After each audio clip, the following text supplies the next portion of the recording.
और दूसरी बात, तेजस्वी यादव ने आज मीडिया को इंटरव्यू देते हुए कहा कि असदुद्दीन ओवैसी से मीडिया के लोगों ने पूछा, एक मोहतरमा ने पूछा कि आप ओवैसी से क्यों इत्तेहाद नहीं किए, तो तेजस्वी ने कहा कि ओवैसी, क्या कहा उसने, ओवैसी एक्सट्रीमिस्ट है, चरमपंथी है, इंतहा पसंद है, दहशतगर्द है। आप बताइए हमको, हम तेजस्वी को बोलेंगे बाबू एक्सट्रीमिस्ट को तुम जरा अंग्रेजी में लिख के बता दो।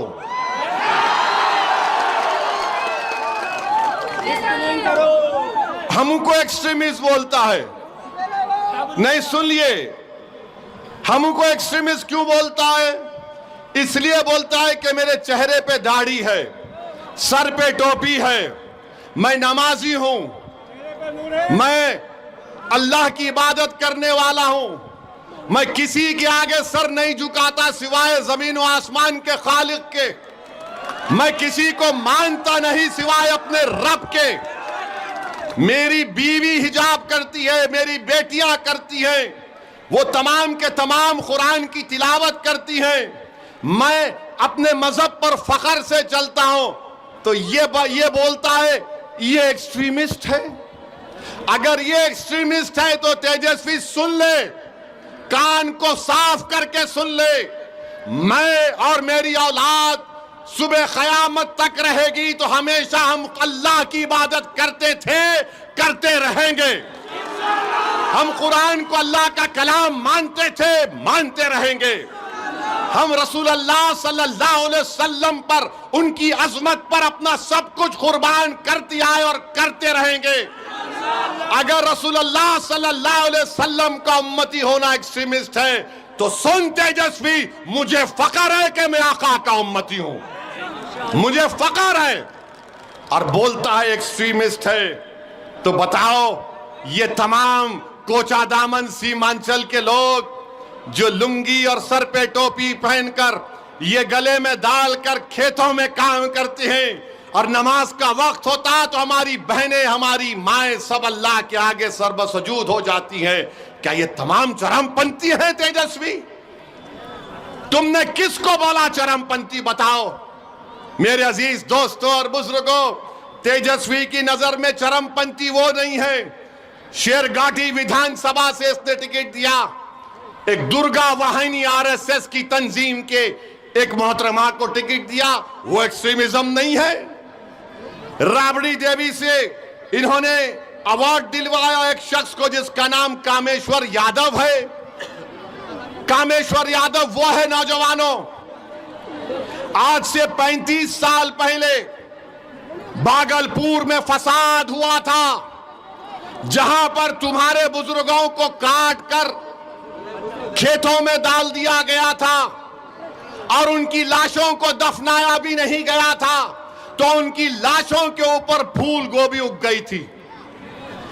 जो आरोपी है कामेश्वर यादव को तुमने अवार्ड दिया। बताओ, मैं एक्सट्रीमिस्ट हूं, मैं चरमपंथी हूं, मैं दहशतगर्द हूं। और फिर मेरे अजीज दोस्तों और बुजुर्गों, आपको याद होगा 2023 में रेलवे पुलिस ने, ट्रेन में एक कांस्टेबल ने 3 लोगों को नाम पूछकर गोली मार दी। एक मधुबनी के असगर अब्बास अली साहब थे। तेजस्वी, तुम्हारा एक बयान बताओ, असगर अली अब्बास की मौत जो एक रेलवे के पुलिस कांस्टेबल ने नाम पूछकर मारी थी, मरने वाले में असगर अली अब्बास अली मधुबनी का था, मरने वाले में हैदराबाद का था। तुम मुझे चरमपंथी और दहशतगर्द कहते हो तेजस्वी। हमने क्या किया मरने वाले के लिए? माजिद हुसैन एमएलए के हल्के का वो बेचारा मजलूम था, उसकी लाश को हैदराबाद मंगवाया। हमारे कॉरपोरेटर बंबई जाकर उसकी लाश को हैदराबाद लाए। हमने सरकार से उस मरने वाले के लिए पैसे दिलवाए, उसकी बेवा के लिए 35 लाख का गवर्नमेंट का एक फ्लैट दिलवाया। अरे तेजस्वी, तुम मरने वाले अब्बास अली मधुबनी के ताल्लुक से तुम एक लफ्ज नहीं बोलते और बोलते ओवैसी एक्सट्रीमिस्ट, चरमपंथी, आतंकवादी है। याद रखो, तुम्हारे इस तरह के बयानबाजियों से कई लोग, मुसलमान बच्चे जेलों में आज सड़ रहे हैं। सुनो, कोचा दामन और सीमांचल और बिहार की जनता जो 14% रहकर वजीर आला बनना चाहता है, यह उसकी सोच है कि जिसके सर पे टोपी और दाढ़ी है उसको चरमपंथी कहता है, आतंकवादी कहता है। बताओ, इस तेजस्वी में और मोदी में अब क्या फर्क बाकी रहा? बताओ क्या फर्क बाकी रहा? ये सबको बोलेगा, जिसके चेहरे पे दाढ़ी देखेगा, जिसके चेहरे पे टोपी देखेगा, कुर्ता पायजामा देखेगा, बोलेगा ये चरमपंथी है। मेरे दोस्त, पहचानो इन लोगों को। इलेक्शन आता जाता रहेगा, मगर याद रखो, अगर तुम सांप को दूध पिलाओगे, ये सांप इजहार असवी को डस चुका है, कहीं ये कोचा दामन और सीमांचल की जनता को ना डसे। फैसला तुमको करना है, फैसला आपको करना है। और फिर ये तेजस्वी 8 सितंबर 2022 सीवान में एक 70 साल का बूढ़ा अपने पोते के साथ मस्जिद में नमाज पढ़ रहा है। हट जाओ, मस्जिद में नमाज पढ़ रहा है। गड़बड़ हो गई, पुलिस ने 70 साल के बूढ़े को गिरफ्तार करके जेल भिजा दिया। आपको बता रहा हूं, तेजस्वी उप मुख्यमंत्री है। 2 दिन तक ये बच्चा पुलिस स्टेशन में रहा। उस बच्चे की मां पुलिस स्टेशन के बाहर खड़े रहकर रो रो कर पुकार रही थी, मेरा बच्चा 13 साल का नहीं है, ये बर्थ सर्टिफिकेट है 8 साल का है। कौन गया? अख्तर अली मान गया दौड़कर। इस जालिम तेजस्वी ने क्या किया? उस 8 साल के बच्चे को जेल भिजा दी।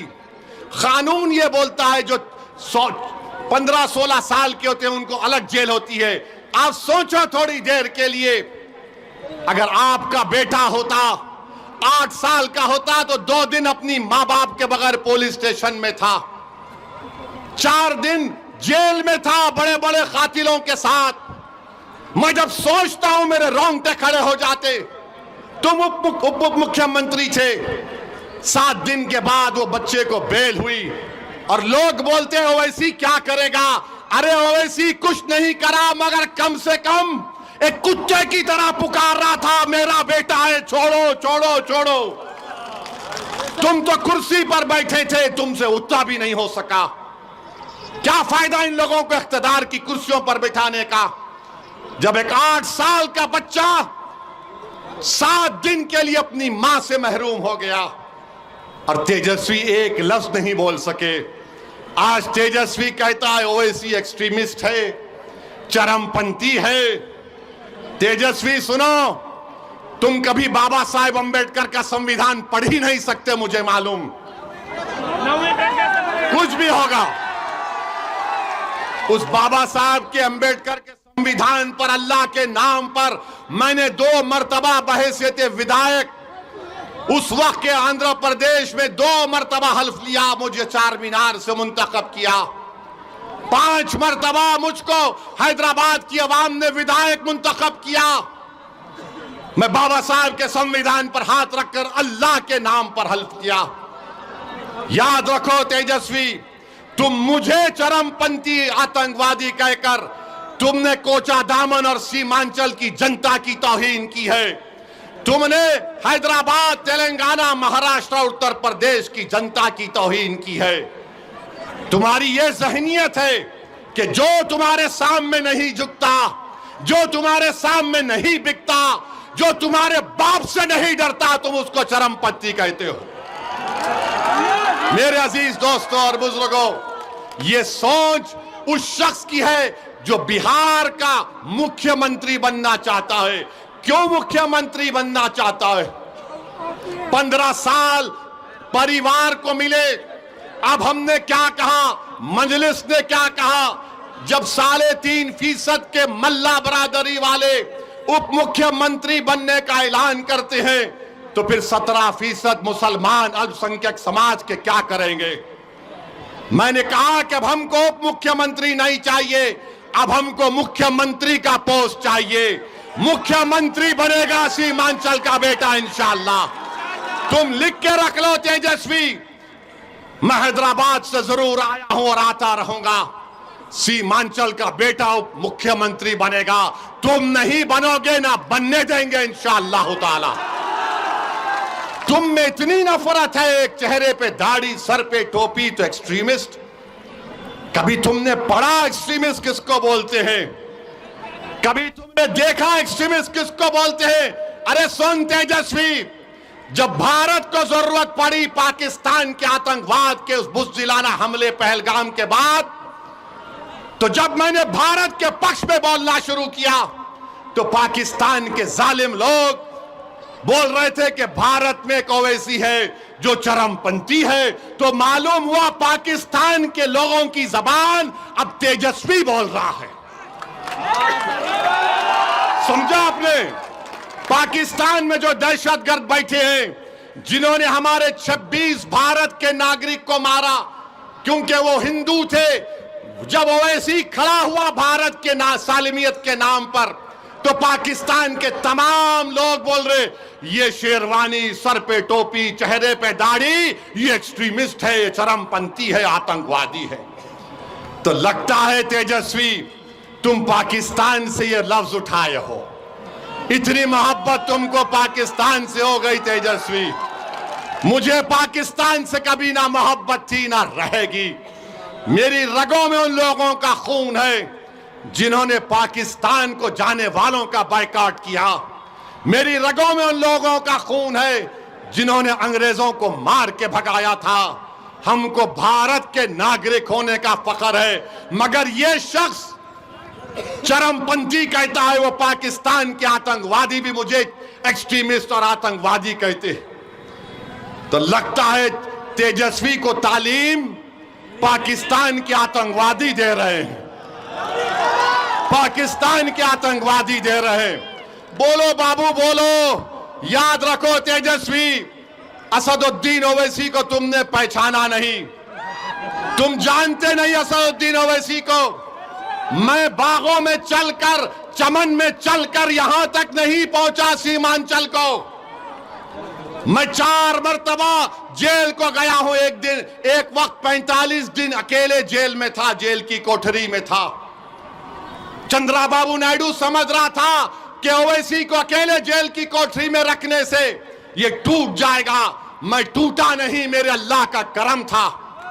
मैं दुआएं करता था, मस्जिद, उस जेल में नमाजें पढ़ता था और अल्लाह से दुआ करता था कि रब्बे करीम, जेल को जाना सुन्नत है, तू मेरी इस चीज को कबूल कर ले। और मेरे जिंदगी का अजीम मकसद ये है, जेल में मैंने दुआ की कि परवरदिगार, ये जिंदगी तेरी दी हुई अमानत है। मेरी आंख तू बंद करने से पहले मेरी एक ही दिली तमन्ना है कि गरीब और मजलूम अवाम की एक सियासी क़ियादत खड़ा कर दे। जेल में मैंने दुआ की थी, नहीं मालूम आज मैं सीमांचल को आ गया। आपसे बात कर रहा हूं, 29-28 साल पुरानी बात कर रहा हूं, और ये आकर कहता है चरमपंथी, आतंकवादी। तेजस्वी तुमको बहुत भारी पड़ेगा। 11 तारीख के दिन जब कोचादामन की जनता जाएगी तो वोट डालेगी दलालों के लिए नहीं, बल्कि शराफत के नाम पर वोट डालेगी इंशाअल्लाह ताला। तुमने मुझे एक्सट्रीमिस्ट कहा ना, अब तुम देखते जाओ। अरे ये जबान बहुत दराज है। याद रखो, जब ओवैसी ने कहा कि 17% का मुख्यमंत्री होगा, अब्दुल्ला का बेटा मुख्यमंत्री होगा, ईसा का बेटा, फातिमा का बेटा बिहार का मुख्यमंत्री होगा, तो लोग इंशाअल्लाह, तो लोगों ने कहा तेजस्वी को बड़ी तकलीफ हुई, वो बहुत परेशान है, ये ओवैसी क्या बोल रहा है। अरे बाबू, ख्वाब देखना गुनाह नहीं है, दुआ करना गुनाह नहीं है, मगर ख्वाब और अपने अज़ाइम को, अपने ख्वाहिशों को पूरा करना, अगर उसमें इखलास है तो अल्लाह कामयाबी देने वाला है। यादव 14% है और तेजस्वी 36% यादव को टिकट देता है। इजहार अस्वी को इस्तेमाल किया, पीठ पे खंजर मारा और जिसमें ज्यादा जहर था उसको टिकट दे दिया। और हम चरमपंथी हैं, हम एक्सट्रीमिस्ट हैं। बताओ मेरे अजीज दोस्तों और बुजुर्गों, कोचादामन की जनता, आपने हमेशा मंजलिस का साथ दिया। इजहार अस्वी साहब को आपने 79,000 वोट देकर कामयाब किया। पार्लियामेंट के इलेक्शन में 2024 में 65,000 वोट सबसे ज्यादा आपने अख्तरुल ईमान को दिए। ये कोचादामन पे इंशाअल्लाह ताला आपको मंजलिस के परचम को लहराना है, यहां से सरवर आलम को कामयाब करना है। और अगर जिसके दिल में इजहार अस्वी से मोहब्बत है वो इजहार अस्वी की तकलीफ को भी समझो, और जिसके दिल में ये मानता है कि ओवैसी चरमपंथी नहीं है तो आपको क्या करना है आप जानते हैं। बताओ कोचादामन की जनता, क्या ओवैसी आतंकवादी है? क्या ओवैसी चरमपंथी है? क्या ओवैसी एक्सट्रीमिस्ट है? जरा जोर से बोलिए, बहरों को सुनाई नहीं देता पटना के। मेरे अजीज दोस्तों और बुजुर्गों, ये हाल आज बिहार का हो रहा है। अरे एक्सट्रीमिज्म अगर कर रहे हैं तो आरएसएस कर रही है, एक्सट्रीमिज्म कर रही है तो बीजेपी कर रही है। जो बीजेपी का एक मंत्री ने बिहार के मुसलमानों को नमक हराम कहा, मगर तेजस्वी उसको नहीं बोलता। किसको बोलता है? एक मर्द मुजाहिद को बोलता है। किसको बोलता है? जिससे उसको डर है, उसकी कुर्सी को डर है। तो इल्जाम लगा के समझ रहा है कि ओवैसी के लोग या ओवैसी पीछे हट जाएगा। तेजस्वी, जब तक जिंदा हूं पीछे हटना मेरी फितरत में नहीं है। मर जाऊंगा मगर पीछे नहीं उठूंगा सीमांचल के लिए। कट जाऊंगा मगर झुकने नहीं दूंगा सीमांचल की जनता को इंशाअल्लाह ताला। ये समझ रहा है। अरे तुमने सियासत कहां सीखी? हम जब पैदा हुए तो हमारे अब्बा ने, मरहूम बाप ने, अल्लाह उनकी मग़फ़िरत करे, एक बड़े अहले दिल को बुलाकर कहा कि हमारे कान में अज़ान दो। उसके बाद हमारे अब्बा ने कहा सियासत सियासत सियासत सियासत। हम सियासत को जानते हैं और तुम्हारे जैसे लोगों को तो उंगलियों में खेल लूंगा इंशाअल्लाह ताला। तुम देखते जाओ, तुम मुझे गाली देकर मुझे तकलीफ नहीं पहुंचाए। तुम सीमांचल के हर उस शख्स को जो सीमांचल की नाइंसाफी को खत्म करना चाह रहा, तुम हर उस मां और बहन को तुमने उनका दिल दुखाया जो आज सीमांचल की लड़ाई को अपनी लड़ाई समझते हैं। तुम हैदराबाद की जनता को गाली दी, तुमने उत्तर प्रदेश और महाराष्ट्र के अवाम को तुमने दिल दुखाया है। इंशाअल्लाह ताला जब किसी का दिल दुखता है और वो अल्लाह की बारगाह में हाथ उठाता है, जिस तरह गुड्डू भाई ने दुआ की थी अपने वालिद के लिए, इनका दिल दुखा था। जिसका दिल दुखता है, जिसका दिल टूटता है, अल्लाह उसके दिल की लाज रख लेता है। तो मेरे अजीज दोस्तों और बुजुर्गों, आपसे अपील